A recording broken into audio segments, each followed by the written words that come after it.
Hello everyone, welcome to my channel brilliant minds. तो आज की इस वीडियो में हम class 10th sample paper solve करेंगे अपना फाइनेंशियल मार्केट मैनेजमेंट का। तो आई नो कि मेरी वीडियो थोड़ी सी लेट है और काफ़ी टाइम से वीडियो भी नहीं अपलोड हुई है, बट कोई बात नहीं। आपका जो भी सिलेबस था, आपको जो भी चैप्टर्स आ रहे थे, वो सभी मैंने आपको प्रोवाइड कर दिए हैं। नोट्स भी आपके पास हैं, चैप्टर्स के वन शॉट भी आपके पास हैं, पूरा का पूरा चैप्टर मैंने डीप में भी एक्सप्लेन किया है, वो सभी आपके पास हैं। तो आई होप आपने अपना सिलेबस अच्छे से पूरा कर लिया होगा। तो आज हम यहाँ पे क्या करेंगे, अपना जो सैम्पल पेपर है उसे सॉल्व करेंगे।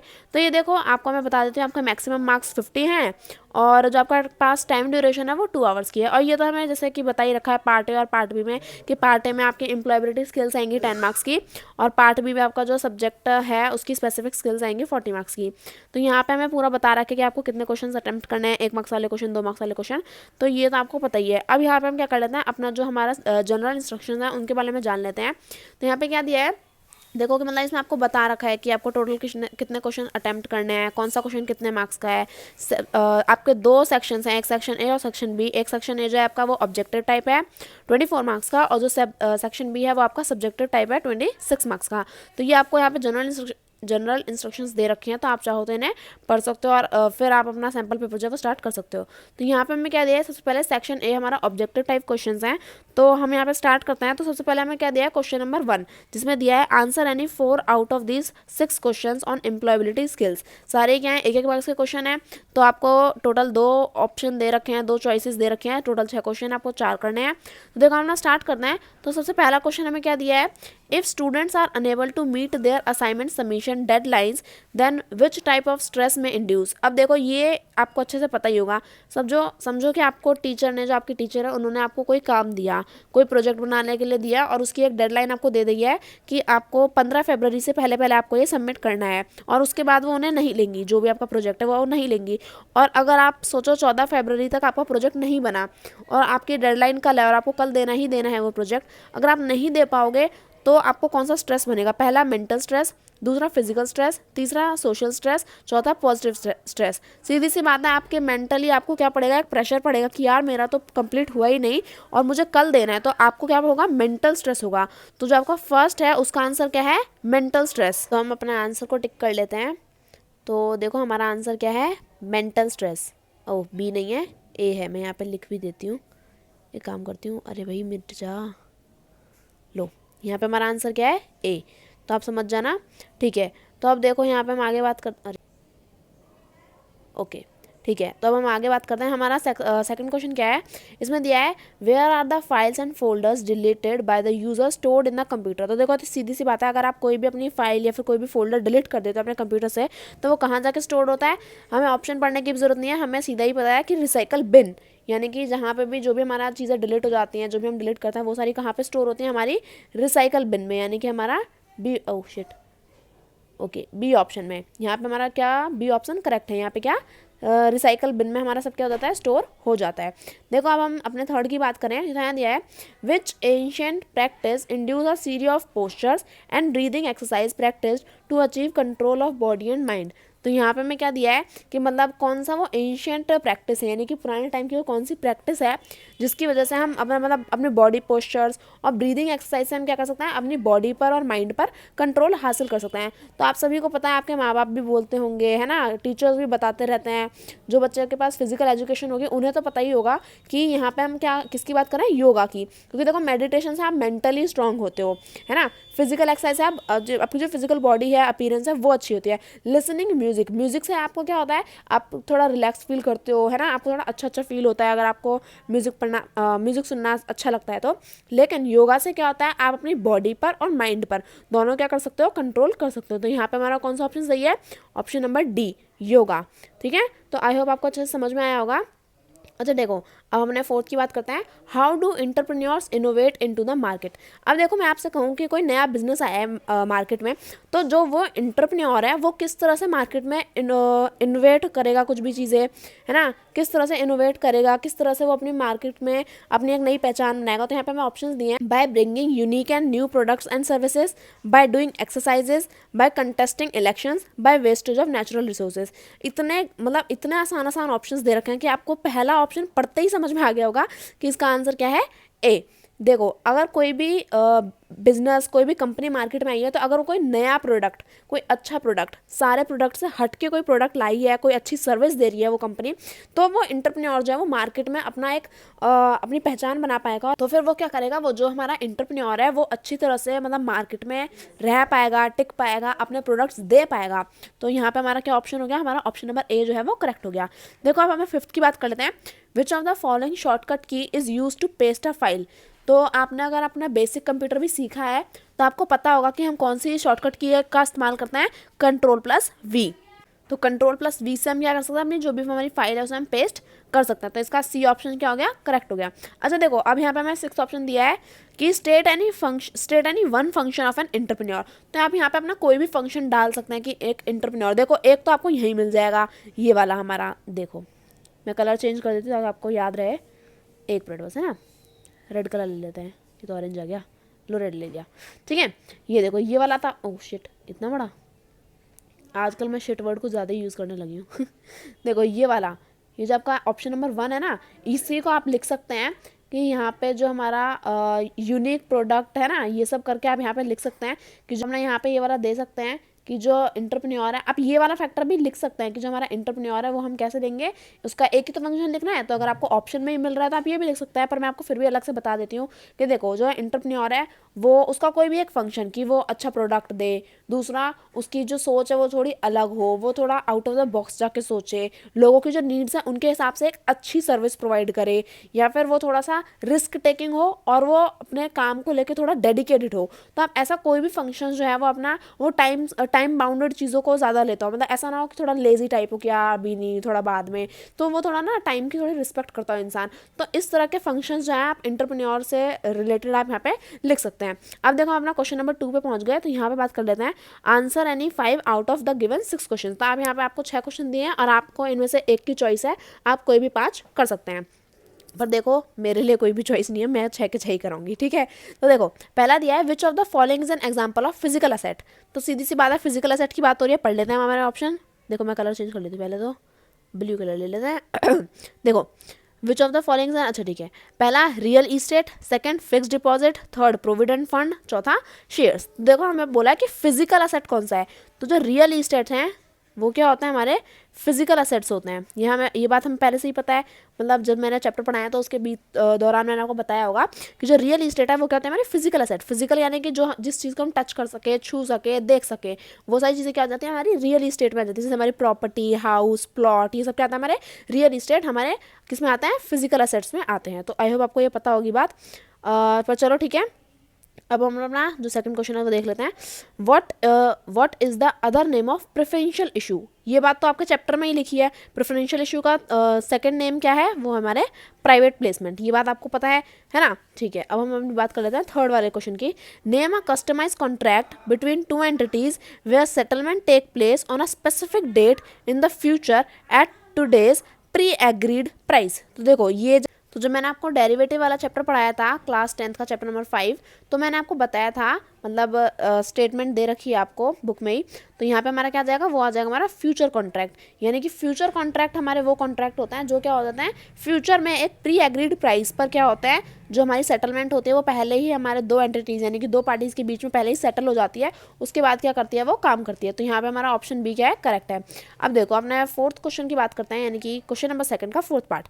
तो यहाँ पे हमें दिया है NSC introduce a nation wide online and fully automated SBTS where a member can punch into the computer and the qualities of a security and the price at which he would like to transact, and the transaction is executed as soon as a matching sale or buy order from a counterparty is found। ठीक है, हमने इतना बड़ा paragraph पढ़ा। अब हमें question में क्या पूछा है, हमें क्वेश्चन में पूछा है right the full form of SBTS। अब आप कहोगे भाई जब ये 4-5 लाइन हमने पढ़ी, इसमें ये SBTS आया तो सही, लेकिन अबे भाई फुल फॉर्म तो दी ही नहीं है। अरे फुल फॉर्म दे देंगे तो आपसे क्वेश्चन कैसे पूछेंगे। देखो इसकी फुल फॉर्म क्या होती है, स्क्रीन बेस्ड ट्रेडिंग सिस्टम। मैं यहाँ पे लिख के दिखा दूँगी, यहाँ लिखा तो खैर बहुत गंदा जाएगा, बट फिर भी आई ट्राई। पहले में तो इसे इरेज करते हैं, साइज़ बड़ा करते हैं इरेजर का। अब देखो इसे इरेज करके मैं लिखने की कोशिश करती हूँ, बट अगर आपको समझ नहीं आया तो यार देखो मैंने बोल दिया है स्क्रीन बेस्ड ट्रेडिंग सिस्टम। तो यहाँ पे आप फुल फॉर्म लिख लेना, मैं आपको यहाँ पे टाइप करके कहीं पे दे दूँगी, यहाँ कहीं मैं आपको टाइप करके दे दूँगी, तो आपको मिल जाएगा, ठीक है। तो स्क्रीन बेस्ड ट्रेडिंग सिस्टम यहाँ पे हमारा होता है। अब देखो अपना क्वेश्चन नंबर 5 की बात करते हैं। Where an investor can log complaint against broker और सर्टेन ट्रेड डिस्प्यूट और non receipt of payment securities, यानी कि अगर हमारे जो कस्टमर्स हैं, जो हमारे इन्वेस्टर्स हैं, उन्हें अगर कोई परेशानी है किसी भी चीज़ से रिलेटेड, सिक्योरिटी से रिलेटेड, ब्रोकर से रिलेटेड, या फिर उन्हें कोई और परेशानी है, तो वो कहाँ पे जाकर अपनी कंप्लेंट फाइल कर सकते हैं? तो आप सभी को पता है, अपने इन्वेस्टर ग्रीवेंसेस सेल के पास जाके। अब देखो कहाँ पे है वो, द इन्वेस्टर ग्रीवेंस सेल, लो पहला ही मिल गया हमें, है ना, यही है ना। दूसरा है इन्वेस्टमेंट नहीं, इन्वेस्टर ग्रीवेंसेस सेंटर नहीं, इन्वेस्टर ग्रीव कॉल नहीं। हमारा ऑप्शन ए क्या है यहाँ पे? करेक्ट है, ठीक है, ये हो गया हमारा। अब देखो हम अपने अगले क्वेश्चन की बात करते हैं। मैंने ऑप्शन लिख दिया ना सारे, हाँ ठीक है। देखो अब हमारा जो 6 था उसमें क्या बोला है? Give any one similarity, okay मैं साइमल्टेनियसली बोलने वाली थी।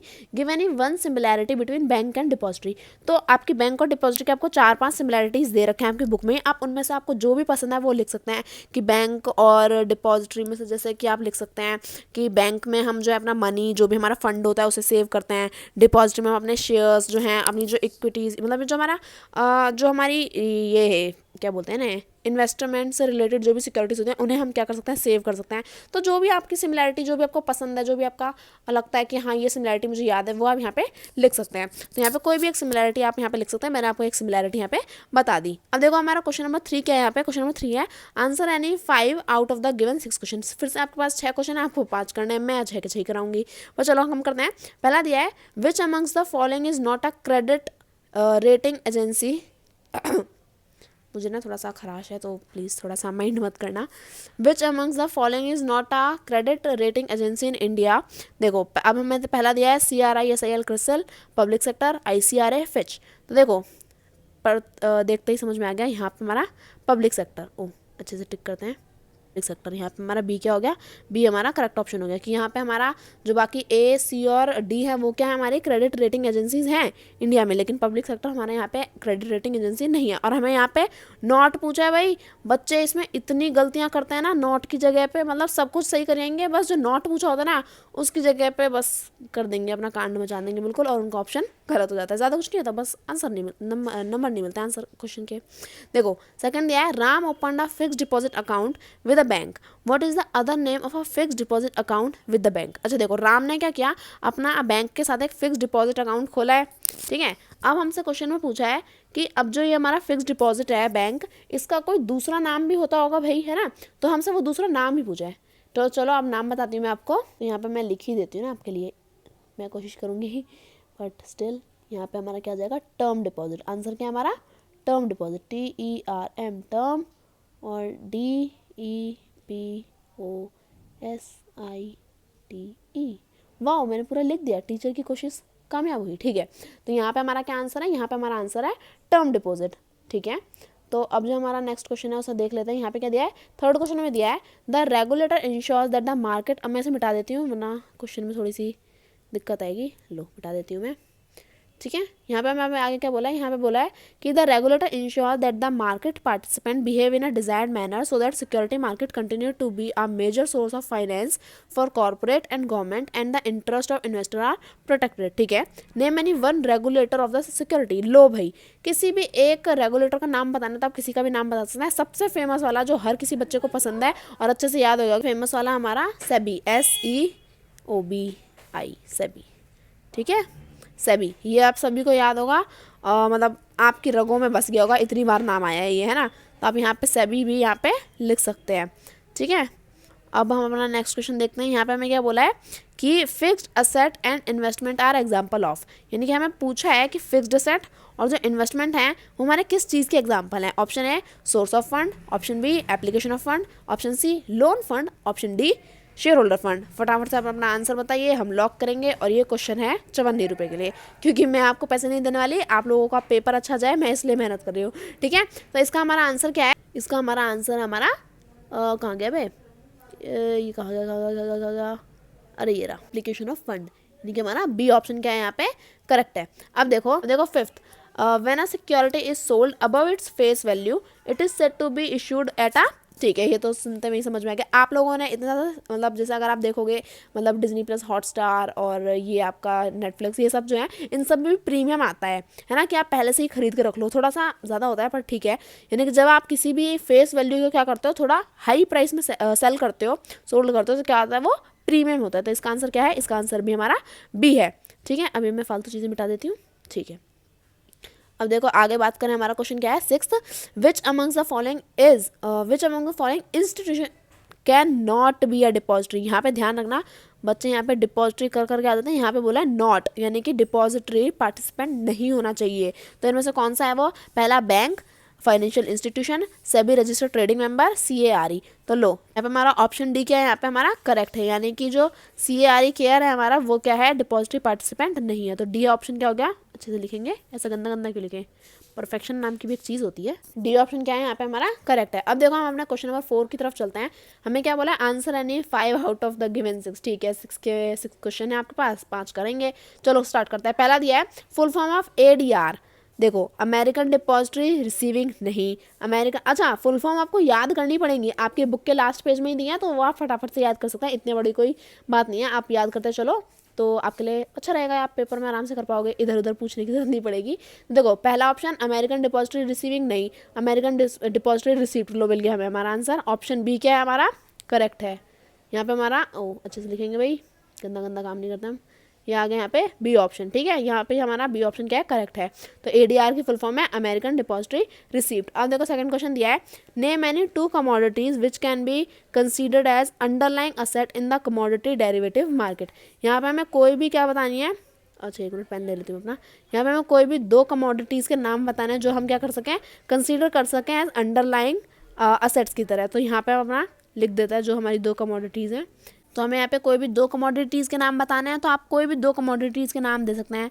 जैसे कि अगर जैसे मैं एग्जांपल दूँ तो आपको गोल्ड का है ना, आप गोल्ड का एग्जांपल दे सकते हैं, या फिर आप मतलब कुछ भी खाने पीने की चीज़, कोई भी गोल्ड, सोना चांदी, कुछ भी आप दे सकते हैं। तो जैसे मैंने गोल्ड दे दिया, या फिर आप राइस या फिर वीट, जो भी आप देना चाहें वो सब आप यहाँ पे दे सकते हैं। तो मैं लिख देती हूँ, जैसे कि वीट हो गया है ना, ये आप इनमें से कुछ भी यहाँ पे दे सकते हैं। तो गोल्ड, वीट और सिल्वर, जो भी आपका मन है वो आप यहाँ पे कोई भी 2 कमोडिटीज़, कोई नहीं भी 2 कमोडिटीज़ के नाम आप यहाँ पे लिख सकते हैं। अब देखो हमें थर्ड क्वेश्चन दिया है, डिफाइन मैच्योरिटी डेट। तो ये सारे जो डिफाइन करने वाली चीज़ें ये सब तो आपको आपकी बुक में ही मिल जाएंगी, पूरा स्टेटमेंट आपकी बुक में प्रेजेंट है, पर फिर भी मैं आपको बोल के बता देती हूँ, या फिर यहाँ पे कहीं आपको मैं लिख के दे दूँगी। तो देखो हमें मैच्योरिटी डेट क्या होती है, जो मैच्योरिटी डेट होती है वो क्या होती है, जैसे कि हम जब बॉन्ड में अपना पैसा इन्वेस्ट करते हैं तो हम क्या करते हैं, एक प्रॉमिस होता है मतलब हमारा बॉन्ड में कि हम इस एक स्पेसिफिक डेट पे क्या करेंगे, अपनी जो सिक्योरिटी है वो इंटरेस्ट के साथ क्या कर देंगे, पे कर देंगे। यानी कि जो भी आपने सिक्योरिटी पे पैसा इन्वेस्ट किया है बॉन्ड में, उसका जो भी पैसा बनता है एक स्पेसिफिक डेट आने पर हम क्या करेंगे, वो आपको पे कर देंगे। तो यानी कि जब आप एक स्पेसिफिक डेट पे जो अमाउंट है वो आप पे कर देते हो, तो उस डेट को, वो वाली जो दिन होता है उस डेट को हम क्या बोलते हैं, हमारी मैच्योरिटी डेट बोलते हैं। तो आई होप आपको समझ में आएगा। मैं आपको आपके यहाँ कहीं पे आपको टेक्स्ट में लिख के दे दूंगी कि मैच्योरिटी डेट पूरी, मतलब आपको डिफाइन कर दूंगी अच्छे से। तो ठीक है, अब हम अपना नेक्स्ट क्वेश्चन स्टार्ट करते हैं। यहाँ पे क्या दिया है, व्हाट डज डेब्ट इक्विटी रेशियो रिफ्लेक्ट्स, यानी कि इक्विटी रेशियो है यहाँ पे क्या रिफ्लेक्ट करता है। तो इसके 4 ऑप्शंस हैं, तो हम पढ़ लेते हैं। तो पहला ऑप्शन क्या दिया है, relative contribution of debtor and owners to finance the business. नहीं, डेप्ट इक्विटी रेशियो हमारा डेप्टर और ओनर के बीच नहीं होता है, वो किस किस के बीच होता है, हमें पता है कि वो होता है हमारा क्रेडिटर, 1 मिनट अच्छे से, वो होता है हमारा क्रेडिटर और ओनर के बीच। तो यहाँ पे देखो, यहाँ सीधा सीधा पूरी डेफिनेशन आपकी सेम है, बस क्या दिया है, पहले वाले में debtor owner, creditor owner, promoter owner, producer owner. तो नहीं, आपको यहाँ पे पता होना चाहिए कि जो हमारा डेप्ट इक्विटी रेशियो है, डेप्ट इक्विटी रेशियो वो किसके बीच में होता है, वो रिलेटिव कॉन्ट्रीब्यूशन होता है बिटवीन क्रेडिटर एंड ओनर। तो यहाँ पे हमारा जो ऑप्शन बी है वो क्या हो जाएगा, हमारा करेक्ट ऑप्शन हो जाएगा। तो इसका आंसर है हमारा, यहाँ पे कहीं मैं लिख देती हूँ, बी ऑप्शन। ठीक है, अब देखो आगे बात करते हैं। यहाँ पे क्या दिया है, name the barometer of Indian market, यानी कि इंडियन मार्केट का बैरोमीटर क्या है, उसका हमें नाम देना है। पहला ए नीट, बी SBTS, सी ICRA, डी निफ्टी। निफ्टी जो है वो क्या है, हमारा इंडियन बैरोमीटर है। ये आपको चैप्टर्स पढ़ाते वक्त भी मैंने बताया होगा कि निफ्टी क्या है, हमारा इंडियन बैरोमीटर है। तो यहाँ पे हमारा ऑप्शन क्या हो जाएगा, ऑप्शन नंबर हो जाएगा हमारा डी। ओ कितना बड़ा लिख दिया, ये हो जाएगा हमारा ऑप्शन नंबर डी यहाँ पे करेक्ट। अब देखो आगे दिया है, mister Vijay is a broker, his registration number begins with the letter. ठीक है। तो मिस्टर विजय क्या है, यहाँ पे हमें पूछा है कि मिस्टर विजय क्या है, हमारे एक ब्रोकर हैं। तो जैसे कि मैंने आपको बताया था कि जो हमारे ब्रोकर और सब ब्रोकर होते हैं तो उनका जो रजिस्ट्रेशन नंबर होता है वो एक पर्टिकुलर लेटर से स्टार्ट होता है। तो वो इंडियन ब्रोकर है तो IN इंडियन के लिए आ जाएगा, है ना, ऐसे आप याद कर सकते हैं। और वो ब्रोकर है तो क्या आ जाएगा यहाँ पे हमारा ऑप्शन डी यहाँ पे करेक्ट हो जाएगा कि BIN इंडियन ब्रोकर, ऐसा आप यहाँ पे समझ सकते हैं। और अगर सब ब्रोकर होता तो इंडियन सब ब्रोकर के लिए जाता SINS। तो आप इस तरह से क्या कर सकते हैं, इस चीज़ को याद रख सकते हैं। यहाँ पे हमारा जो ऑप्शन नंबर डी है वो करेक्ट ऑप्शन है, ठीक है। अच्छा एक मिनट मैं आपको ये भी बता देती हूँ कि ब्रोकर और सब ब्रोकर में डिफरेंस क्या होता है, क्योंकि एक बच्चे ने पूछा था। तो देखो ब्रोकर और सब ब्रोकर, जैसे कि क्लास होती है उसमें टीचर होती हैं तो वो क्या होती हैं, हमारी हेड होती हैं। अब क्लास के अंदर अगर वो क्या करते हैं, ग्रुप मॉनिटर्स बना देती हैं तो वो क्या हो गए, वो टीचर के नीचे काम करने वाले हो गए। अब मैं बच्चों से बाल मजदूरी नहीं करवा रही, मैं बस एग्जांपल दे रही हूँ कि टीचर के नीचे क्या होगा, उन्होंने अपने लिए सब डिविजन्स कर दिए कि ये बच्चे 5 बच्चों को संभालेंगे, ये बच्चे 5 बच्चों को संभालेंगे। तो इसी तरह से ब्रोकर और सब ब्रोकर होता है। ब्रोकर एक टाइप से क्या होता है, वो कुछ सब ब्रोकर्स के ऊपर वाला होता है। फॉर एग्जाम्पल यहाँ पे हमारे हेड हैं, मैं आपको दिखा देती हूँ। फॉर एग्जाम्पल ये हमारे हेड हैं, इनके नीचे कुछ लोग यहाँ पे काम करते हैं, ठीक है। तो ये वाले जो छोटे छोटे लोग हैं ये क्या हो गए, हमारे सब ब्रोकर हो गए। और इनके ऊपर जो हमें यहाँ पे काम कर रहे हैं, मैं कलर चेंज करके दिखाती हूँ, इनके ऊपर जो यहाँ पे काम कर रहे हैं ये क्या हो गए, हमारे सब ब्रोकर हो गए। तो आई होप आपको समझ में आएगा ब्रोकर और सब ब्रोकर में डिफरेंस क्या होता है। तो अब हम अपना क्वेश्चन नंबर जो 5th है वो स्टार्ट करते हैं। क्या दिया है हमें, यहाँ पे हमें कैलकुलेट करना है। क्वेश्चन नंबर 5th है, answer any 5 out of the given 6 question. तो आपको फिर से 5 क्वेश्चन करने हैं। पहला दिया है, calculate the maximum brokerage that can be charge by a broker from one of his client mister J as commission when mister J purchase 50 shares of ABC limited as a rate ₹10। ठीक है, तो पहले तो हमें ये पता होना चाहिए कि हमारी मैक्सिमम ब्रोकेज होती कितनी है। मैक्सिमम ब्रोकेज होती है हमारी 2.5% की, यानी कि जो भी आप मैक्सिमम ब्रोकेज ले सकते हो वो कितनी ले सकते हो। तो जो हमारी मैक्सिमम ब्रोकेज होती है वो होती है हमारी 2.5% की। तो यहाँ पे जो हमारा जो ब्रोकर है वो कितना चार्ज कर सकता है, मैक्सिमम 2.5% कर सकता है, 2.5%। तो देखो मिस्टर जय ने कितने खरीदे, 50, हर एक की प्राइस कितनी थी, 10 रुपये। देखो 50 × 10 यहाँ पे हमारा क्या आ जाएगा, यहाँ पे आ जाएगा हमारा 500 रुपीज़, ठीक है। तो उनके पैसे कितने हो गए, 500। अब देखो मैं आपको कैलकुलेट करके दिखाती हूँ, पहले से क्लीन कर लेते हैं, ठीक है। अब देखो मैं इसे बड़ा कर लेती हूँ पहले। देखो हमारे पास कितने हैं, तो देखो अगर हम यहाँ पे लिख दूँ 500, ठीक है, इसका क्या 2.5%, मेरे को पता है आंसर पर मैं आपको दिखाने के लिए कर रही हूँ, ठीक है। काट दिया इन्हें हमने। अब देखो 5 × 25 क्या होता है, 125, और एक डेसिमल, एक डिजिट के बाद डेसिमल, तो यहाँ पे आएगा 12.5। अब अगर मैं आपको अपना आंसर दिखाऊँ तो यहाँ देखो ये रहा हमारा, अरे ये रहा हमारा बी ऑप्शन करेक्ट है एकदम, कि ये जो 12.5 है उतना क्या कर सकता है वो मैक्सिमम ब्रोकेज यहाँ पे ले सकता है। तो ये हमारा आंसर आ गया, और मैंने आपको दिखा भी दिया कि कैसे करना है। आप इस तरह से भी सॉल्व कर सकते हैं ताकि आपको अच्छे अच्छे नंबर मिल जाए, लेकिन ये तो ऑब्जेक्टिव है तो आपको सिर्फ बी पे टिक करना है। अच्छा देखो मैं इसे रब कर लेती हूँ, जो 2 लाइन बेकार में आ गई, 1 मिनट, ठीक है। अब देखो यहाँ पे मैं क्या दिया है, क्वेश्चन नंबर 2, इसकी हम बात कर लेते हैं। क्या बोला है, as per accounting convention all fixed asset except land have a fixed life if it is assumed, नहीं if नहीं है, it is assumed that every year the worth of an asset fall due to usage, name the term used in accounting convention। अच्छा ठीक है, हमें बोला है कि जैसे कोई भी हम असेट में अपना पैसा इन्वेस्ट करते हैं तो सिर्फ लैंड को छोड़कर, ज़मीन को छोड़कर सारी चीज़ों का दाम क्या है वो कम हो जाता है। जैसे आज अगर आपने ज़मीन खरीदी तो कल क्या होगा उसका, कल इन द सेंस कुछ महीनों बाद, कुछ सालों बाद उसका दाम बढ़ जाएगा। लेकिन अगर आज आपने कार खरीदी तो कुछ दिनों बाद, कुछ महीनों बाद क्या होगा, उसका दाम कम हो जाएगा, क्योंकि वो क्या हो जाएगी, सेकंड हैंडेड कार। तो अब देखो सिर्फ ज़मीन को छोड़कर बाकी सारी चीज़ों के दाम कम हो जाते हैं। तो हमें यही बोला है कि अकाउंटिंग में यहाँ पे उस चीज़ के लिए दाम कम होने को एक पर्टिकुलर नाम दिया गया है, बहुत ही इज्जत दी गई है। तो उसका एक जो पर्टिकुलर टर्म जो यूज़ की गई है वो टर्म क्या है, तो वो हमें बतानी है। देखो पहले मैं इसे क्लीन करती हूँ फिर आपको बताती हूँ। देखो ऑप्शन ए एप्रिसिएशन, नहीं, बी ग्रॉस प्रॉफिट, नहीं, सी मैच्योरिटी, नहीं, डी डेप्रिसिएशन। यस, जिस भी चीज़ का अगर दाम कम होता है खरीदने के बाद तो वो क्या लगता है, हमारा डेप्रिसिएशन हो जाता है। तो ऑप्शन डी क्या है यहाँ पे, अरे मैं इतने अच्छे से डी बना के नहीं पा रही, ऑप्शन डी जो है वो हमारा करेक्ट ऑप्शन है, ठीक है।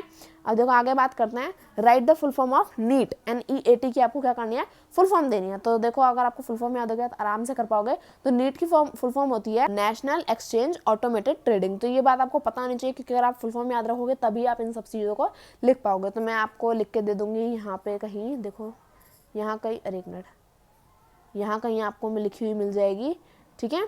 तो नेशनल एक्सचेंज ऑटोमेटेड ट्रेडिंग यहाँ पे इसकी क्या होती है, फुल फॉर्म होती है। अब देखो फोर्थ क्वेश्चन दिया है, name the organization with which all the mutual fund must get registered. फिर से हमारे पास जो हमारी एक ऐसी ऑर्गेनाइजेशन जो जिसका नाम हमें रट चुका अच्छे से, तो वो कौन सी ऑर्गेनाइजेशन है जिसको, देखो वो कौन सी ऑर्गेनाइजेशन है जो सारे म्यूचुअल फंड जो है उसके साथ रजिस्टर्ड होते हैं, बिना रजिस्टर्ड हुए म्यूचुअल फंड नहीं चल सकता। तो वो कौन सी है, वो है हमारी सेबी, SEBI। तो सेबी के साथ सारे म्यूचुअल फंड्स को क्या करना पड़ता है, रजिस्टर करना पड़ता है। तो यहाँ पे हमारा क्या आंसर आ गया, सेबी। अब देखो फोर्थ अगर देखें, choose the odd one out, यानी कि इनमें से कोई भी जो ऑड है यानी कि जो थोड़ा अलग सा है उसे हमें यहाँ पे चूज करना है। पहला A public provident fund, option B post office saving 6 साल के लिए, option C company fix deposit of 5 years, और ऑप्शन डी लिक्विड फंड्स। तो अब देखो अगर आप चारों को आपने पढ़ रखा होगा, तो अगर आप पढ़ रखा है तो आपको पता होगी कि इन चारों में से सबसे अलग सा कौन सा है। तो वो जो हमारा अलग वाला ऑप्शन है, जो ऑड वन है, वो है हमारा ये देखो लिक्विड फंड्स। क्या है हमारा थोड़ा ऑड ऑप्शन है, क्यों, क्योंकि देखो public provident, PPF funds, post office saving और जो कंपनी फिक्स डिपॉजिट है, इन सभी का टाइम पीरियड हमें क्या दे रखा है, एक लॉन्ग टर्म टाइम पीरियड दे रखा है। लेकिन लिक्विड फंड्स क्या होता है, इनका जो टाइम पीरियड होता है वो काफ़ी शॉर्ट होता है। तो ये यहाँ पे क्या है, थोड़ा सा अलग है, थोड़ा सा ऑड वन है। अब देखो आगे बात करते हैं हमारा ऑप्शन नंबर 6 की। तो क्या दिया है, क्वेश्चन नंबर 6 की, choose the correct statement. Correct statement हमें चूज करनी है, उसमें तो माहिर है जी, कुछ भी करेक्ट हमसे करा लो। देखो ऑप्शन ए क्या दिया है, ऑप्शन ए दिया है हमें, the securities market has 2 independent segments. पहला प्राइमरी और दूसरा टर्शरी मार्केट। नहीं ऐसा तो है ही नहीं, पर प्राइमरी और टर्शरी तो है ही नहीं। हम बात मतलब टर्शरी है पर अभी तो नहीं है ना, ये वाला स्टेटमेंट यहाँ पे करेक्ट नहीं है। दूसरा the security market have 2 independent segment, the derivative market and tertiary market. नहीं, the security market have 2 independent segment, the primary market and the secondary market. ये आया सही ऑप्शन हाथ में। देखो जो हमारा ऑप्शन सी है वो क्या है, करेक्ट है, कि जो हमारे मार्केट है सिक्योरिटी मार्केट, उसके दो इंडिपेंडेंट सेगमेंट है। कौन से, प्राइमरी और सेकेंडरी मार्केट। तो अब ये हमारा जो सेक्शन ए है वो पूरी तरह हमने कंप्लीट कर लिया है। और सेक्शन ए हमारा कितने मार्क्स का था, जरा मैं देखूँ तो सही, हमने कितने मार्क्स कर लिया। लो भाई, जो हमारा सेक्शन ए है वो है हमारा 24 मार्क्स का। एक मिनट, जो सेक्शन ए है वो है हमारा 24 मार्क्स का, और 24 मार्क्स यहाँ पे हमारे पक्के हो गए। तो आपको अच्छे से रिवाइज करना है, सैम्पल पेपर करते रहना है, और ताकि आप अच्छे से कंप्लीट कर पाओ। ठीक है, हमारा सेक्शन ए कंप्लीट हो गया। अब बात करते हैं सेक्शन बी की। अब आया थोड़ा लिखने वाला काम, जिससे हम थोड़ा परेशान हैं, है ना, क्योंकि लिख तो हम पाएंगे नहीं, पर मैं आपको बोल के बता दूंगी। देखो जो हमारा सेक्शन बी है सब्जेक्टिव टाइप क्वेश्चन, इसमें हमारा स्टार्ट करते हैं। तो पहला दिया है answer any 3 out of the given 5 question. तो देखो कोई भी 3 क्वेश्चन हमें करना है एम्प्लॉयबिलिटी स्किल्स के ऊपर, यहाँ पे हमारे बेस्ड हैं क्वेश्चन। ठीक है, तो कोई भी 3, एक मिनट में अपना पेन ले लेती हूँ पहले। कोई भी 3 क्वेश्चंस हमें यहाँ पे करने हैं आउट ऑफ 5 क्वेश्चंस, तो 2-2 मार्क्स के हैं, हम कर लेते हैं। देखो पहला दिया है state any 2 qualities of N entrepreneurship. ठीक है, एंटरप्रेन्योरशिप से रिलेटेड कोई भी आपको दो क्वालिटीज लिखनी है। अब देखो क्वालिटी हर किसी के लिए अलग अलग होती हैं, आपको कुछ क्वालिटी अलग लग रही होगी, मेरे को कुछ अलग लग रही होगी। जो भी आपको पसंद हो, कोई भी क्वालिटी आपकी किसी भी एंटरप्रेन्योर से रिलेटेड आप यहाँ पे लिख सकते हैं। फॉर एग्जांपल वो रिस्क टेकिंग होते हैं, पहली क्वालिटी। दूसरा उनका जो है वो आउट ऑफ बॉक्स जाके कहीं सोचते हैं, है ना, उनकी थिंकिंग कैपेसिटी थोड़ी अलग है, वो लोगों की सोसाइटी की नीड्स के हिसाब से सारा काम करते हैं। तो ये मैंने आपको 2-4 क्वालिटीज़ बता दी, आपको जो भी पसंद हो आप वो लिख सकते हैं। फॉर एग्जाम्पल वो अपने काम को लेके काफ़ी सीरियस, डेडिकेटेड होते हैं, काफ़ी पैशनेट होते हैं, ये सारी क्वालिटीज़ आप लिख सकते हैं। वो सोसाइटी को बेहतर करने के लिए काम करते हैं, है ना। अब ऐसा नहीं है कि एक मेन मोटिव सिर्फ पैसा कमाना नहीं होता, पैसा तो आप 2 नंबर का काम करके भी कमा सकते हो, लेकिन एंटरप्रेन्योर जो हैं वो एक अलग सोच लाते हैं, एक अलग माइंडसेट लाते हैं, है ना, अलग तरीके से काम करते हैं, सोसाइटी के बेनिफिट्स के लिए भी काम करते हैं काफ़ी सारे लोग। तो आप यहाँ पे कुछ भी 2 क्वालिटीज़ लिख सकते हैं जो भी आपको पसंद आई हो। मैंने आपको 2-4 क्वालिटीज़ बताई हैं उनमें से। अब क्वेश्चन नंबर 7 क्या दिया है, 1 मिनट पेन चल गया। ठीक है, क्वेश्चन नंबर 7 क्या दिया है, right any 2 importance of the ability of work independently. तो जैसे कि आप सभी बोलते हैं कि लड़कियों को इंडिपेंडेंट होना चाहिए, लड़कों को इंडिपेंडेंट होना चाहिए, है ना, सब अपने पैरों पे खड़े होने चाहिए। तो ऐसा क्यों बोलते हैं, कोई तो 2 एबिलिटी होंगी ना उसकी। मैं अच्छे से एक लाइन ड्रॉ करना चाहती हूँ लेकिन हो नहीं रही है। तो देखो कोई भी 2 जो है हमारी इंपॉर्टेंट आपको इंपॉर्टेंस बतानी होगी कि इंडिपेंडेंट काम करने की जो एबिलिटी है वो क्यों होनी चाहिए, तो उसकी इंपॉर्टेंस हमें आपको बतानी है। तो देखो सीधी सी बात है, अगर आप इंडिपेंडेंट हो तो आपको किसी से कुछ मांगना नहीं पड़ेगा, है ना। और दूसरी बात, आप किसी के मुंह देखा नहीं होगे, आप जो मन चाहे वो कर सकते होगे। आप में खुद आप इतने कैपेबल होगे कि अगर आपको कुछ काम शुरू करना है, किसी से मतलब कुछ काम करना है या फिर आप कुछ करना चाहते हो तो वो आप कर सकते हो। तो कोई भी यहाँ पे 2 इंपॉर्टेंस जो मैं आपको बता सकती हूँ तो देखो पहले से इरेज करती हूँ और मैं आपको बोल के बता देती हूँ, या फिर मैं आपको आपके कहीं यहाँ कहीं टेक्स्ट में लिख के दे दूंगी। तो देखो जो हमारी दो इंपॉर्टेंस हैं, आप कुछ भी जो भी आपके हिसाब से आपको सही लगते हैं वो यहाँ पे लिख सकते हैं। जब भी आप क्या करते हो, इंडिपेंडेंट होकर काम करते हो, तो आपको अलग अलग एक्सपीरियंसेस मिलते हैं, आप एक नॉलेज गेन करते हो, आपको एक अलग अलग चीज़ें सीखने को मिलती हैं ना, आपको ग्रेट लर्निंग्स मिलती हैं कि मतलब आपको, जैसे मैंने आपको कहा कि ये वाला काम आपका ये इंसान कर देगा, तो आपको क्या सीखने को मिला, वो इंसान ने काम कर दिया तो उसे पता चला कि ये काम किस तरह से करना है ना। तो अगर आप इंडिपेंडेंट होकर काम करोगे तो आपको पता चलेगा कि ये काम होता कैसे है, तो आपको कुछ नई चीज़ सीखने को मिलेगी। दूसरी चीज़, आपको एक सेटिस्फैक्शन भी मिलती है अपने आप में कि हाँ यार ये काम मैं करने के लायक हूँ, मैंने ये वाला काम कर लिया। फॉर एग्जांपल, जैसे मैं अगर एक एग्जांपल दूँ, एक रियल लाइफ एग्जांपल दूँ, तो मैंने जैसे कि काफ़ी लोगों को देखा है कि अगर वो मेट्रो स्टेशन जाते हैं तो मतलब उन्हें ऐसा डर लगता है कि यार हम कार्ड से कैसे काम करेंगे, है ना, इसमें चार्ज कराना है इस कार्ड को, तो यार ये चार्ज कैसे होगा, हम किसी और को बोल देते हैं ना, हम नहीं कर पाएंगे, किसी और को दे देते हैं। तो अगर आप इंडिपेंडेंट होकर काम करोगे तो देखो आपको एक तो पहली चीज़, आपको कुछ चीज़ नई चीज़ सीखने को मिलेगी। दूसरी, जब आप वो चीज़ सीख जाओगे तो आपको एक सेटिस्फेक्शन मिलेगी कि हाँ यार मैं भी ये काम कर सकता हूँ। तो ये दो क्या है यहाँ पे सबसे बड़ी इंपॉर्टेंस है जो आप यहाँ पे लिख सकते हैं। अब हमारा क्वेश्चन नंबर 8 है, वो क्या है, state any 2 recreational activities which can help individual transit to a happier mental state and help manage stress। अच्छा ठीक है, यहाँ पे आपको कोई भी दो कंडीशंस, दो कोई भी ऐसी एक्टिविटीज़ बतानी है जिससे आप एक इंसान का जो माइंड है वो क्या कर सकते हो, एक मेंटल स्टेट जो है उसकी वो हैप्पी रहे और वो जो है स्ट्रेस को मैनेज करने के कैपेबल रहे। तो देखो पहला यहाँ पे आप क्या कर सकते हो, अगर आपको कहीं ट्रैवल करना पसंद है तो आप यहाँ पे ट्रैवलिंग का ऑप्शन चूज़ कर सकते हो। दूसरा, जैसे अगर आपको म्यूज़िक सुनना पसंद है तो आप वो कर सकते हो, या फिर आपको कोई पर्टिकुलर एक्टिविटी करना पसंद है, वो कर सकते हो, डांस, सिंगिंग, जो भी आपको पसंद है वो आप यहाँ पे क्या कर सकते हो, यहाँ पे आप उसकी हेल्प ले सकते हो। तो कोई भी दो एक्टिविटीज़ जो आपको मेंटली हैप्पी करे, यानी कि अगर आपको मेडिटेशन करना भी पसंद है तो आप वो भी यहाँ पे कर सकते हो। तो ये यहाँ पे हमारी क्या होगा, कुछ दो एक्टिविटीज़ होंगे। अब हमें क्वेश्चन नंबर 9 क्या दिया है, give the meaning of any two mobile operating system. कोई भी दो मोबाइल ऑपरेटिंग सिस्टम्स के यहाँ पे हमें क्या देना है, मीनिंग देना है। तो यहाँ पे देखो हमें दो ऑपरेटिंग सिस्टम पूछे हैं। तो पहला मैं देखो आपको आसान वाला ही बता रही हूँ ताकि आपको ज़्यादा कन्फ्यूजन ना हो। पहला हम क्या कर सकते हैं, single user single task operating system. दूसरा हमारा क्या हो जाएगा, यहाँ कहीं देखो आपको लिखे हुए मिल जाएंगे, एक मिनट पहले मैं इसे बड़ा कर लेती हूँ, मिटा लेती हूँ, इसका जो साइज़ है वो बड़ा कर लेती हूँ। यहाँ कहीं मैं आपको लिख के दे दूँगी कि यहाँ पे देखो पहला क्या जगह, single user single task operating system, दूसरा single user multitask operating system. अब ये क्या होता है भाई, हमने तो पढ़े नहीं। देखो आपको बताती हूँ, जैसे हम कंप्यूटर यूज़ करते हैं तो यहाँ पे हमें कोई भी दो मोबाइल ऑपरेटिंग सिस्टम पूछे हैं ना, तो सिंगल यूज़र सिस्टम में क्या होता है कि आप एक सिंगल यूज़र क्या कर सकता है, एक सिंगल टास्क को ही क्या कर सकता है, एक पर्टिकुलर टाइम पे परफॉर्म कर सकता है। यानी कि एक सिंगल यूज़र है, वो कोई भी टास्क कर रहा है तो वो एक पर्टिकुलर टास्क ही करेगा। ऐसा नहीं है वो फ़ोन में गेम भी खेल रहा है और उसकी इंस्टा पे रील्स भी चल रही है, नहीं ऐसा नहीं होगा। तो उसमें क्या होगा, वो एक टाइम पे एक ही काम कर पाएगा।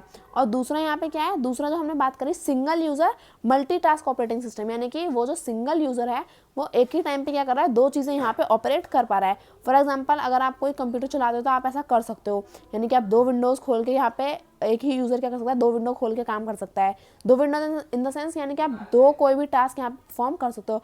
या फिर जैसे अगर आपके पास एप्पल के फ़ोन होंगे तो आपको पता होगा कि यहाँ पे आप दो कोई भी जो आपके सिस्टम है उन्हें आप ऑपरेट कर सकते हो। तो यहाँ पे ये हमारा हो जाएगा। तो अब देखो क्वेश्चन नंबर 10 हमें क्या दिया है, XYZ was an ambitious woman and wanted to achieve something in her professional career. In her struggle and fight against all odds, XYZ eventually succeeded in becoming a brand herself. ठीक है जी, बहुत अच्छा हुआ इनके साथ, ये ब्रांड बन गई अपने आप में।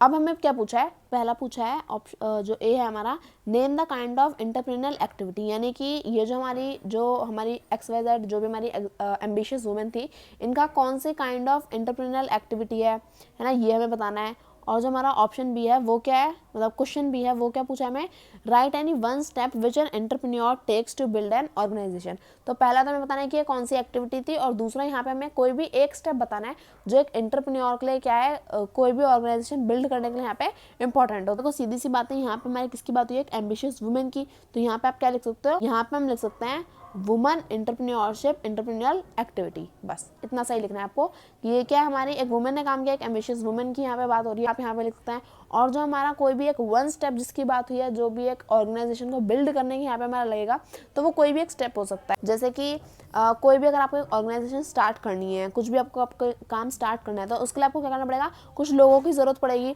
तो अलग अलग लोगों को क्या करना, जो भी स्पेशलाइज है किसी भी एक फील्ड में, उन लोगों को इकट्ठा करके क्या करना, उन लोगों को एक काम देना है ना। ये क्या है, ये हमारी एंटरप्रेन्योरशिप होती है कि लोगों को काम देना। तो आप अलग अलग फील्ड के लोगों को एक साथ ला के क्या कर सकते हो, कोई काम कर सकते हो। तो ये आपका कोई भी एक स्टेप हो सकता है। दूसरा, यहाँ पे आप क्या कर सकते हो, लोगों को हायर कर सकते हो अपने काम के लिए। तो इस तरह की कोई भी एक्टिविटीज़ है, आप यहाँ पे कोई भी स्टेप जो है यहाँ पे डाल सकते हैं। अब देखो हमारे क्या दिया है, answer any 4 question out of the given 6 question. तो अब यहाँ पे आपको लिखने वाले आपके क्वेश्चन आ गए हैं।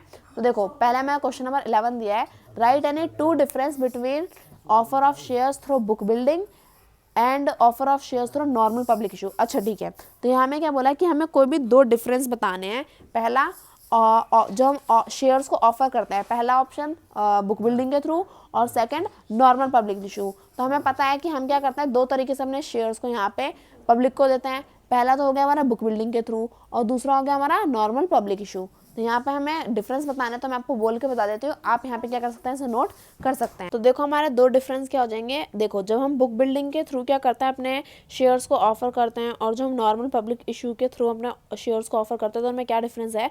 देखो जब नॉर्मल पब्लिक इशू करते हैं, तो हम जो पब्लिक को जो प्राइस है वो पहले से ही बता के रखते हैं कि भाई देखो इतने पे शेयर है हमारा, इतने पे लेना है तो लो, अदरवाइज कोई और ले लेगा, है ना। तो वो हमारा जो प्राइस है वो पहले से ही पब्लिक को पता होता है।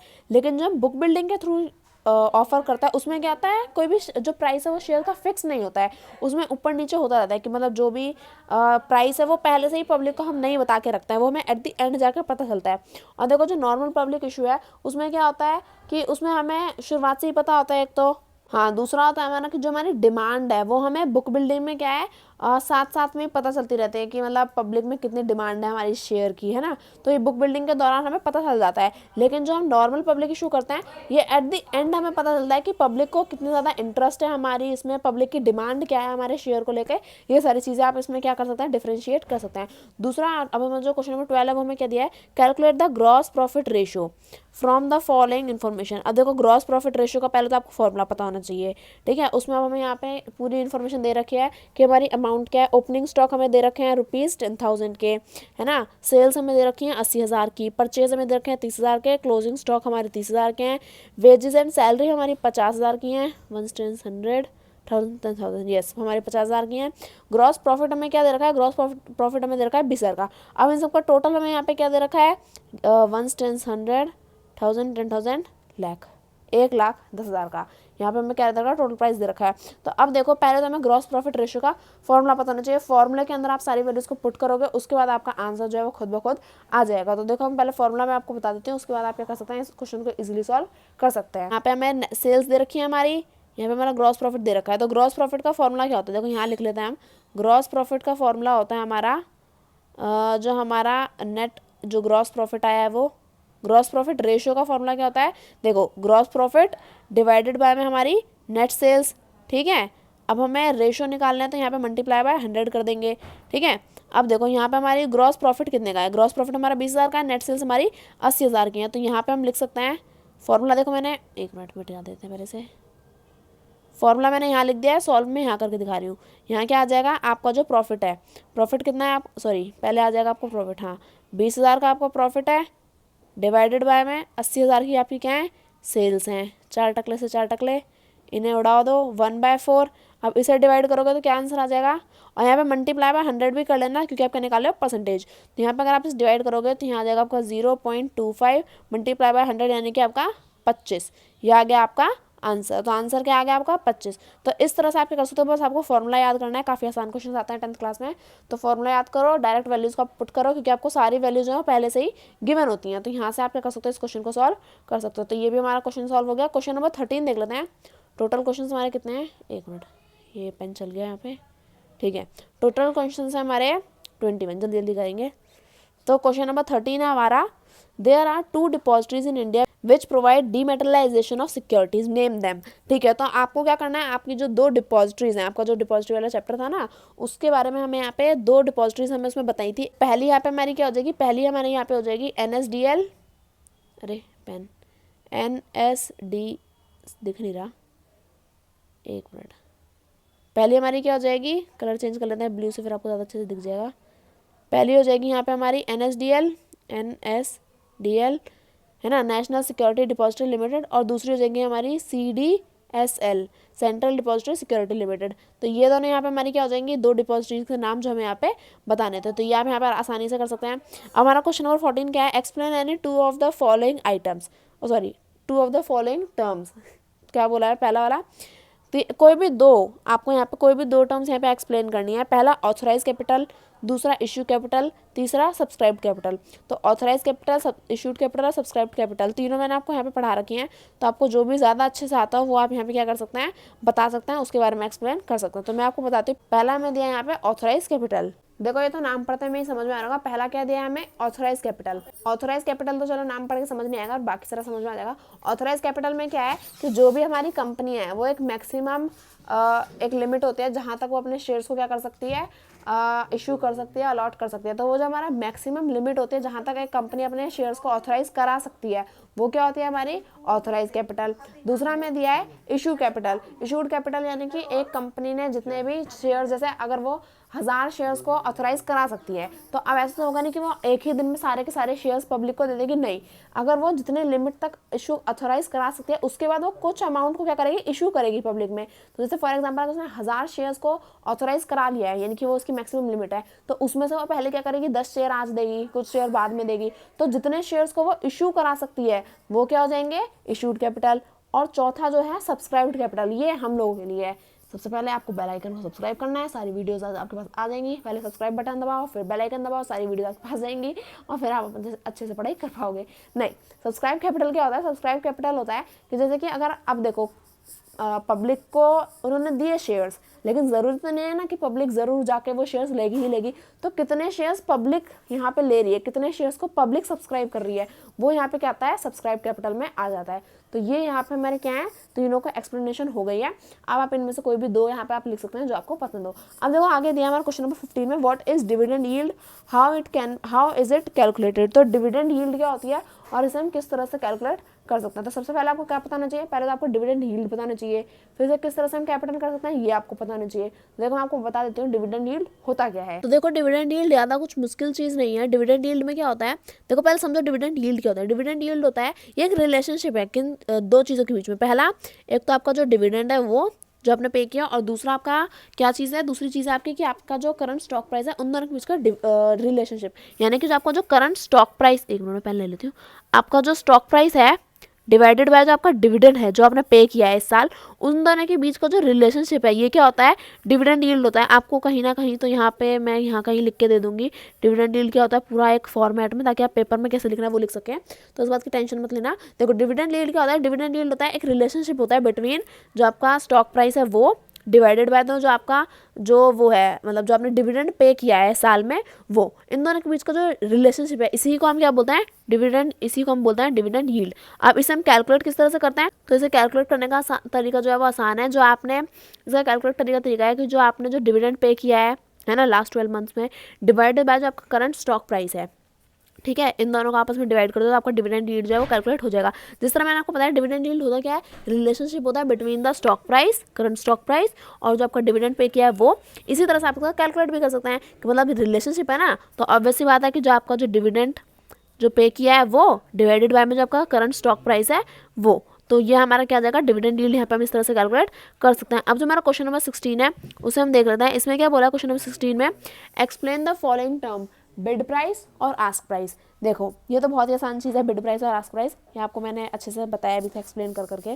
देखो बिड प्राइस क्या है और आस्क प्राइस क्या है। बिड प्राइस यानी कि जो बिड हम लगाते हैं, है ना, और आस्क प्राइस क्या है कि मतलब जो अमाउंट उन्होंने रख रखी है हमारे सामने। फॉर एग्जांपल जैसे कि आप किसी दुकान पे गए और वहाँ पे कोई सामान 50 रुपये का है, ठीक है, और आपने वहाँ पे जाके बिड लगाई कि भाई मुझे सामान 45 रुपये में चाहिए, तो जो प्राइस आपने लगाई वो क्या हो जाती है, हमारी बिड प्राइस हो जाती है। ये बात हमें पहले से ही पता है।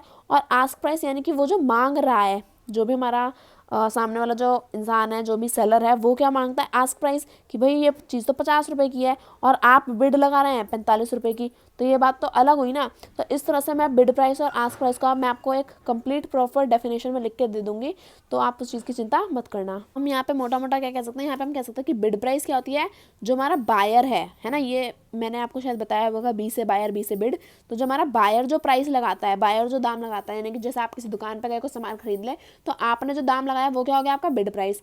आस्क प्राइस क्या हो गया कि जो सेलर है, जो सामान बेच रहा है, जो शॉपकीपर है जो सामान बेच रहा है, वो जो प्राइस लगाता है वो क्या होता है हमारा, वो होता है हमारा आस्क प्राइस। ठीक है, तो आई होप आपको अच्छे से समझ में आ गया होगा ये बात। ठीक है, अब देखो यहाँ पे हम क्या कर लेते हैं अपना क्वेश्चन, अरे एक मिनट, अब यहाँ पे हम क्या कर लेते हैं, क्वेश्चन नंबर 17 को पढ़ लेते हैं। अब यहाँ पे हमारे क्या आ गए, देखो 17, 18, 19, 20, 21। ठीक है, थोड़ा सा ही बचा है, फटाफट से देख लेते हैं। देखो अब आउट ऑफ 3 क्वेश्चंस में हमें क्या करना है, 5 question, sorry out of 5 questions हमें क्या करना है, 3 क्वेश्चंस के आंसर देने हैं, मुझे 5 ही कराने पड़ेंगे। पर देखो क्या बोला है क्वेश्चन नंबर 17 में, पहले पूरा अच्छे से लिख के दे रखा है पैराग्राफ सा, तो मैं पढ़ लेती हूँ। Mutual fund is a type of investment vehicle consisting of a portfolio of stocks, bond and other securities. ठीक है, mutual fund gives small and individual investor access. ठीक है, ये हमें बता रखा है। Mutual fund are divided into several kind of categories representing the kind of securities they invest in, their investment objective and the type of returns they seek. They do not provide a sure return. Okay, the risk factor is always present in the mutual fund and investment is made in a variety of finance instrument including equity, डेब्ट, government securities and so on. ठीक है, on the basis of the information given in the above statement explain the 4 type of risk involve in the. ठीक है जी, अब हमें इस इतने बड़े पैराग्राफ में, जो कि जिसमें हमारा आंसर बिल्कुल भी नहीं है, हमें क्या बताना है, इसमें से बताना है कि जो हमारे जो इसमें जैसे बात की गई है ना कि इसमें म्यूचुअल फंड में रिस्क होता है, जैसे यहाँ पे बताया कि ऐसी कोई भी सिक्योरिटी नहीं है जिसमें रिस्क ना हो। म्यूचुअल फंड में भी क्या होता है, रिस्क होता है, और ये बात हम सभी को पता है कि म्यूचुअल फंड भी अपने आप में क्या रखता है, रिस्क साथ में लेके चलता है, कि आपको अश्योर्ड रिटर्न जो है वो नहीं मिलेगा। जैसे यहाँ पे लिख रखा है दे do not provide assured return, ये आपको ऐसी कोई गारंटी नहीं देते कि आपको रिटर्न मिलेगा ही मिलेगा। तो हमें यहाँ पे क्या बताना है, म्यूचुअल फंड से रिलेटेड ही 4 जो हैं उसके रिस्क हैं जो मैंने आपको पढ़ाए थे, वो 4 रिस्क के बारे में बताना है कि म्यूचुअल फंड से रिलेटेड 4 रिस्क कौन कौन से होते हैं, तो उनके बारे में आपको बताती हूँ। ठीक है, तो यहाँ पे देखो जो हमारे 4 रिस्क हैं वो क्या क्या हैं, पहले मैं इसे रब कर देती हूँ। पहला हमारा रिस्क होता है, मैं आपको चारों बता देती हूँ, फिर बताऊंगी उनके बारे में एक्सप्लेन बाद में करूँगी। पहला है हमारा मार्केट रिस्क, दूसरा नॉन मार्केट रिस्क, तीसरा बॉन्ड रिस्क, और चौथा हमारा बॉन्ड रिस्क नहीं, तीसरा है हमारा इंटरेस्ट रेट रिस्क, और चौथा है हमारा क्रेडिट रिस्क।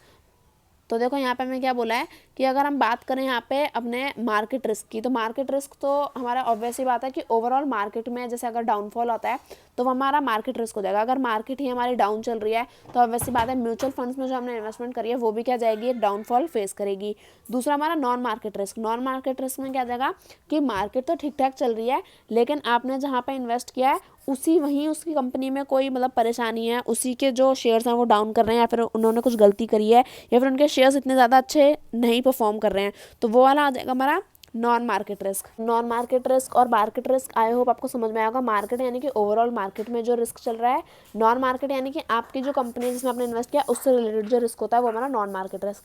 तीसरा है हमारा इंटरेस्ट रेट रिस्क। तो अब इंटरेस्ट रेट रिस्क में क्या होता है, हमारा बॉन्ड प्राइस और जो इंटरेस्ट रेट है वो हमारे अपोजिट डायरेक्शन में मूव करते हैं। तो अगर बॉन्ड रेट ज़्यादा होगा तो इंटरेस्ट रेट जो है वो हमारा कम होगा, और जो हमारा इंटरेस्ट रेट ज़्यादा होगा तो हमारा बॉन्ड प्राइस जो है वो कम होगा। तो इस तरह से ये क्या करता है, मूव करते हैं। चौथा रिस्क जो है वो है हमारा क्रेडिट रिस्क। क्रेडिट रिस्क में क्या होता है कि आपकी एक पर्टिकुलर कंपनी होती है जो अपने ही बाय डिफ़ॉल्ट क्या करती है, मतलब नुकसान हो जाता है उसका, तो वो हमारा म्यूचुअल फंड रिस्क में आ जाता है। यानी कि जैसे किसी एक कंपनी में आपने इन्वेस्ट किया हो और उसके अपने गलत इन्वेस्टमेंट्स के थ्रू या फिर अपने गलत स्टेप्स के थ्रू अगर उसने कुछ गलती करी है तो वो किस में गिना जाता है, वो काउंट होता है हमारा क्रेडिट रिस्क में। तो क्वेश्चन नंबर 17 हमारा कंप्लीट हुआ।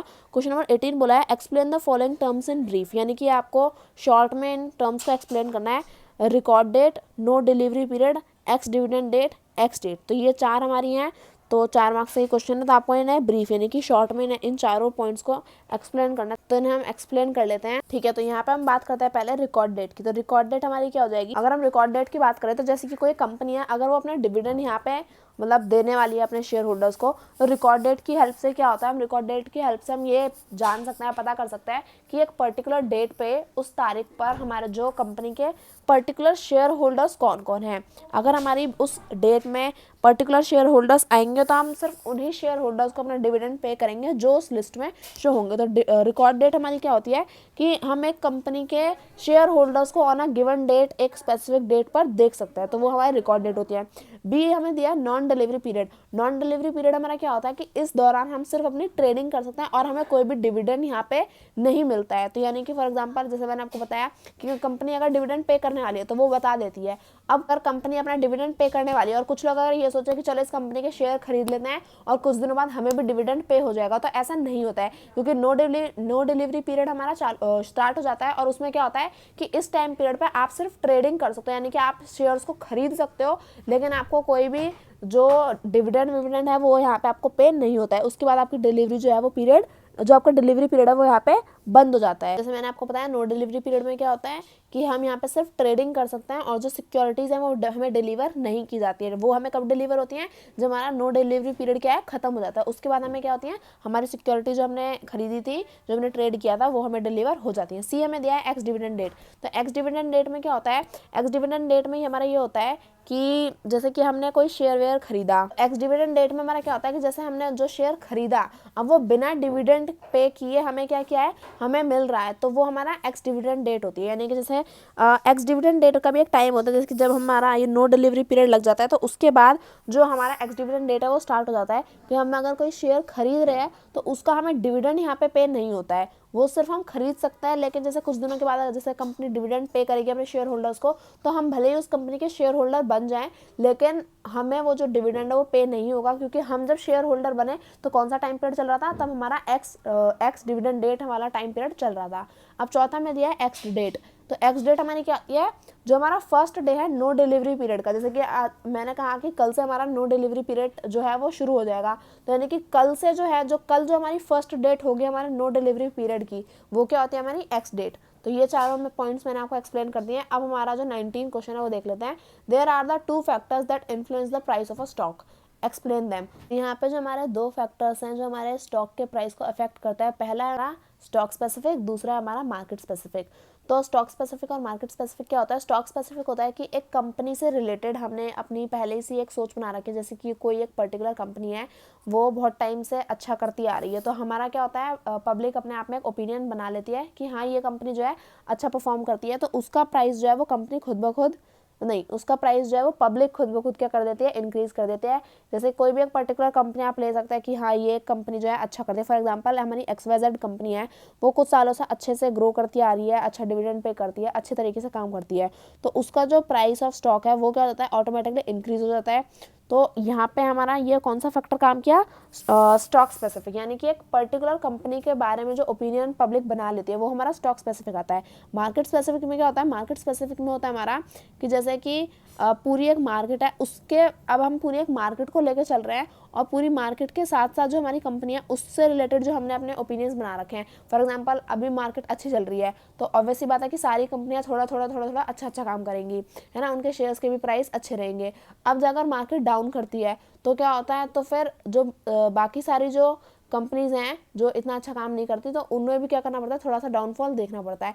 तो जो हमारा प्राइस एक पर्टिकुलर कंपनी को लेके होता है ना, तो वो होता है हमारा स्टॉक स्पेसिफिक। जो हमारा ओपिनियन पूरा एक मार्केट को लेके जो हम डिसाइड करता है, वो वाला प्राइस जो हम डिसाइड करते हैं स्टॉक को लेके, वो होता है हमारा मार्केट स्पेसिफिक। तो ये दोनों हमारे जो प्राइस ऑफ स्टॉक को इन्फ्लुएंस करते हैं, दोनों फैक्टर मैंने आपको समझा दिया। क्वेश्चन नंबर लास्ट सेकंड, यानी कि क्वेश्चन नंबर 20 में आपको बता देती हूँ, primary market play a very important role in security market, justify this statement. तो देखो प्राइमरी मार्केट और सेकेंडरी मार्केट हमारा पूरा एक पर्टिकुलर चैप्टर है। तो प्राइमरी मार्केट हमें बोला कि ये क्या करते हैं, एक इंपॉर्टेंट रोल प्ले करते हैं हमारे सिक्योरिटी मार्केट में।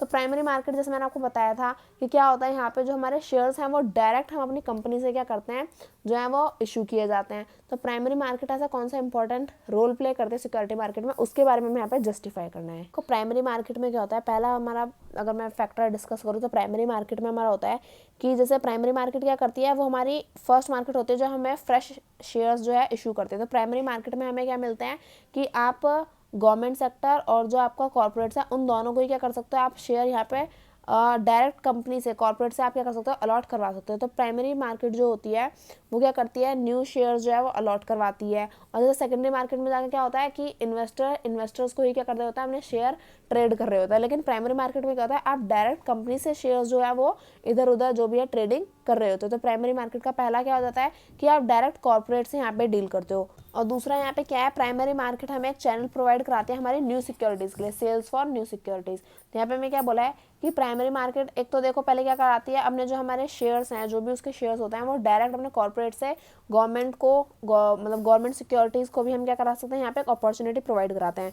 दूसरा यहाँ पे हमारा क्या होता है, ये जो हमारी प्राइमरी मार्केट है यहाँ पे चैनल प्रोवाइड कराती है for sales of new securities, यानी कि जो भी हमारी न्यू सिक्योरिटीज़ होते हैं उनकी सेल्स के लिए भी हम क्या कर सकते हैं, प्राइमरी मार्केट की हेल्प ले सकते हैं। तीसरा यहाँ पे हमारा क्या हो जाएगा कि जैसे कि हमारी जो प्राइमरी मार्केट है उसमें अगर हम कोई भी अपना जो शेयर है अगर हम वो अलॉट कर रहे हैं तो यहाँ पे हम क्या कर सकते हैं, उसे प्रीमियम वैल्यू पे, उसकी फेस वैल्यू पे या फिर डिस्काउंट पे हम क्या कर सकते हैं, यहाँ पे अपने इन्वेस्टर्स को यहाँ पे प्रोवाइड कर सकते हैं। तो इस तरह से जो है वो प्राइमरी मार्केट एक इम्पॉर्टेंट रोल प्ले करती है हमारी सिक्योरिटी मार्केट में। अब हमारा जो लास्ट क्वेश्चन है वो क्या दिया है, what does profit and loss account income statement show.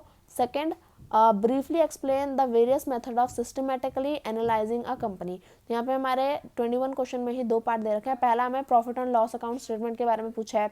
दूसरा में पूछा है कि जो हमारा explain the various need of systematically analysing a company, यानी कि दूसरा में पूछा है कि एक कंपनी में जैसे अगर हम अपने पैसे इन्वेस्ट करते हैं तो उसे हम सिस्टमेटिकली एनालाइज करते हैं, यानी उस कंपनी को एक सिस्टमेटिक वे में हम जानते हैं, है ना, क्या क्या उसमें है, क्या नहीं है, क्या बेनिफिट है उसमें इन्वेस्ट करने की, ये सारी चीज़ें हम उसमें एनालाइज करते हैं। तो इन दोनों के बारे में हमें यहाँ पे एक्सप्लेन करना है। तो हमारा फर्स्ट क्या दिया है, प्रॉफिट एंड लॉस अकाउंट वाला, तो इसे हम पहले समझ लेते हैं। तो देखो सबसे पहले हमें क्या दिया है, सबसे पहले हमें यहाँ पे दे रखा है profit and loss account statement के बारे में। तो profit and loss account statement हमें क्या करता है, किसी भी एक कंपनी के पर्टिकुलर टाइम पीरियड पे वो कंपनी किस तरह से परफॉर्म कर रही है उसके बारे में इन्फॉर्मेशन देता है। यानी कि अगर उसका जो profit and loss account statement है वो हमें क्या बताता है कि अगर उसका प्रॉफिट अच्छा चल रहा है तो मतलब कंपनी अभी अच्छी तरीके से काम कर रही है ना, उसका प्रॉफिट हो रहा है।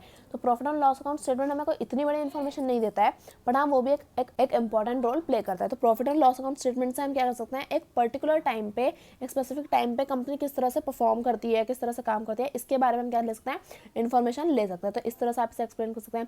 सेकंड पार्ट हमें क्या दिया है, सेकंड पार्ट हमें दिया है कि जो हमारे वेरियस मेथड हैं एक कंपनी को सिस्टमेटिकली एनालाइज करने के लिए, तो वो कौन कौन से हो जाएंगे। तो देखो मैं अगर यहाँ पे वो मेथड्स के बारे में अगर आपको बताऊँ, देखो यहाँ पे मैं लिख देती हूँ। पहला तो होता है हमारा इंडस्ट्री वाला, है ना, इंडस्ट्री एनालिसिस। दूसरा होता है हमारा कॉर्पोरेट एनालिसिस। तीसरा होता है हमारा फाइनेंशियल एनालिसिस। तो इंडस्ट्री में क्या होता है कि एक पूरी की पूरी इंडस्ट्री, जैसे कि आप किसी भी एक सेक्टर को उठा सकते हैं, कि जैसे ऑटोमोबाइल इंडस्ट्री आप ले सकते हैं, या फिर कोई भी आप एक इंडस्ट्री जिसके बारे में जिस चीज़ में आप इन्वेस्ट करना चाहते हैं, तो उस पूरी के उस इंडस्ट्री के बारे में पूरा सा एनालाइज करें कि मतलब वो फ्यूचर में क्या उस इंडस्ट्री की डिमांड होगी या नहीं होगी। इस तरह से आप उस पर क्या कर सकते हैं, एनालाइज कर सकते हैं कि अगर फ्यूचर में उसकी डिमांड होगी और अगर आप उसमें पैसा इन्वेस्ट करते हैं तो ऑब्वियस सी बात है आपका क्या होगा, फ्यूचर में प्रॉफिट होने के चांसेस ज़्यादा होता है। तो इस तरह से आप इंडस्ट्री को एनालाइज करते हैं। दूसरा हमारा सिस्टमेटिक वे में क्या आ जाएगा, कॉर्पोरेट। अब आप कौन सी आपने इंडस्ट्री सेलेक्ट कर ली, अब आप जैसे फार्मा इंडस्ट्री या फिर ऑटोमोबाइल इंडस्ट्री, जो भी आपने अपने इंडस्ट्री चेक करी अपने लिए वो। दूसरा आता है हमारा कॉर्पोरेट इंडस्ट्री, कॉर्पोरेट एनालिसिस। तो कॉर्पोरेट एनालिसिस में क्या होता है कि अब आपने इंडस्ट्री सेलेक्ट कर लिया तो आप कौन सी कंपनी में अपना पैसा इन्वेस्ट करने वाले हैं, तो वो कौन सी कंपनी होती है, अब आप वो कंपनी सेलेक्ट करते हैं अपने लिए, एक सिस्टमेटिक वे में एनालाइज करते हैं। यानी कि आपको अपने बारे में मतलब कंपनीज के बारे में ढूंढना पड़ता है कि आपको इस वाली कंपनी में इन्वेस्ट करना है, दूसरी में इन्वेस्ट करना है, इस तरह से। तो इंडस्ट्री एनालिसिस हो गया, कॉर्पोरेट एनालिसिस हो गया। तीसरा आता है हमारा फाइनेंशियल वाला। तो फाइनेंशियल में क्या होता है कि अगर आपने कंपनी ढूंढ ली तो वो किस तरह से काम करती है, उसका फाइनेंशियल बेस कैसा है, तो ये सर आपको देखना पड़ता है। यानी कि आप उसके जो डिफरेंट रेशियोज होते हैं वो यहाँ पे आपको चेक करने पड़ते हैं, जैसे पीई रेशो हो गया, है ना, और उसका इक्विटी रेशो हो गया, डेप्ट रेशो, इक्विटी डेप्ट रेशो, ये सारे आपको रेशोज यहाँ पे चेक करने पड़ते हैं। तो ये सारे कुछ यहाँ पे फैक्टर्स हैं जो हमें क्या करते हैं, सिस्टमेटिकली एनालाइज करने के एक कंपनी को काम आता है। तो इस तरह से ही हमारे यहाँ पे हम क्या करते हैं, किसी भी कंपनी को सिस्टमेटिकली एनालाइज करता है और फिर पता करता है कि हाँ इस कंपनी में इन्वेस्ट करना सही रहेगा या फिर नहीं। तो इसी के साथ हमारा जो लास्ट क्वेश्चन था वो भी क्या हो गया, कंप्लीट हो गया, और हमने अपना पूरा सैम्पल पेपर जो है यहाँ पे कंप्लीट कर लिया है। तो आई होप आपको सारे क्वेश्चन अच्छे से समझ में आए होंगे। फिर भी कोई डाउट रह गया तो आप मेरे को कमेंट सेक्शन में पूछ सकते हैं। तो वीडियो अच्छी लगे तो प्लीज़ वीडियो को लाइक करें एंड अपने दोस्तों के साथ प्लीज़ इसे शेयर कर देना। Thank you for watching.